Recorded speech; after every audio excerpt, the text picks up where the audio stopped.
UFC fighter James Vick here, and then of course one of our coaches in pursuit is Vick. I just wanted to ask them some questions about the young guys coming up. You know, what they're gonna face, what they're gonna encounter, some best practices, things that work for them as far as already being at the show and being in pursuit. Right, coming up, man. The guys that 2, 3, 4 fights amateur, they decide that they're going to want to go this route. They're still in either their late teens or young 20s.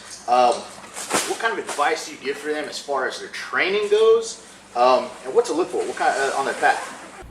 Man, that's a broad subject right there. There's a lot of stuff. First off, with their pursuit, they're coming up. Obviously, hard work. That's number one of any aspect of life. Fighting. Being a doctor, a lawyer, whatever. Hard work is obviously the key to anybody's success.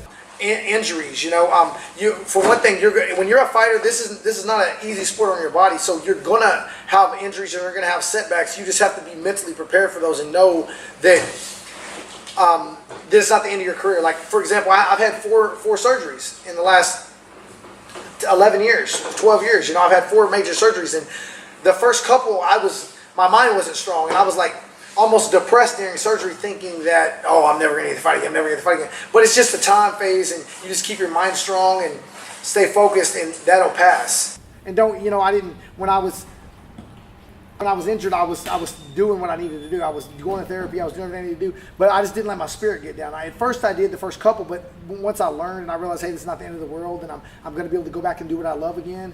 Making the right decisions, and putting this, I don't schedule my fighting training and practice and stuff, I don't schedule them around my other schedule. I schedule everything else around this. Gotcha. So you have to you can do anything, but you can't do everything.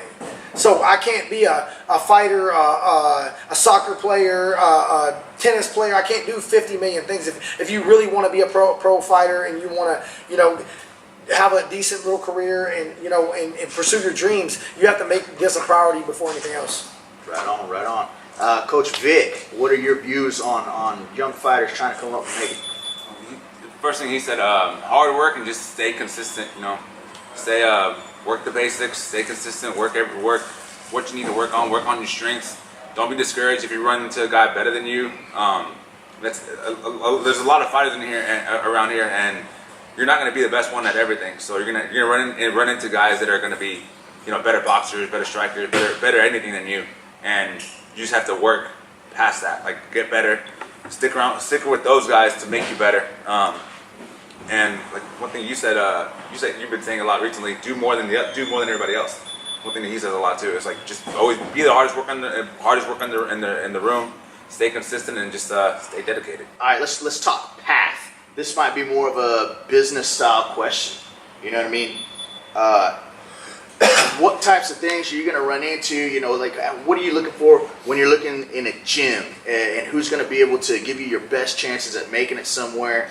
The support system that surrounds it. What are things that go into that?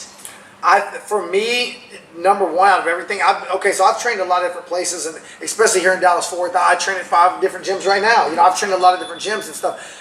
To me, the main thing is that with the coaching staff, that they're correcting technique. Okay. You can't.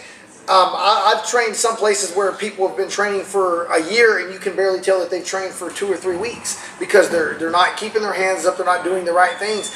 These things need to be corrected, and you have to be really, as a coach, you have to be really anal about this. You have to be really, really strict, and hey, keep your hands up. Hey, turn your shoulder this way. Pivot your ankle.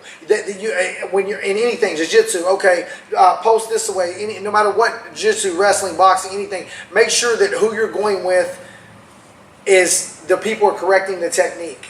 And I think that, to me, that's the number one, because everybody, there's a lot of people that are strong, fast, athletic, but you can't control if someone's stronger and faster, but you can't control if you're keeping your hands up. You can't control if you're doing the right techniques. Sure. So I think that it's the main thing. If you're looking up, obviously you need to find good sparring partners. if you're going to be a fighter and your goal is to fight, then you need to make sure you have good sparring partners. You may have to travel around this. Now, obviously, you may want to stay at your home gym and do what you need to do to, obviously, if you're training with too many people, then you're not getting the benefit of the one person that you maybe need to be with to you're scattering your forces out instead of being one person. But sparring partners, you have to travel around.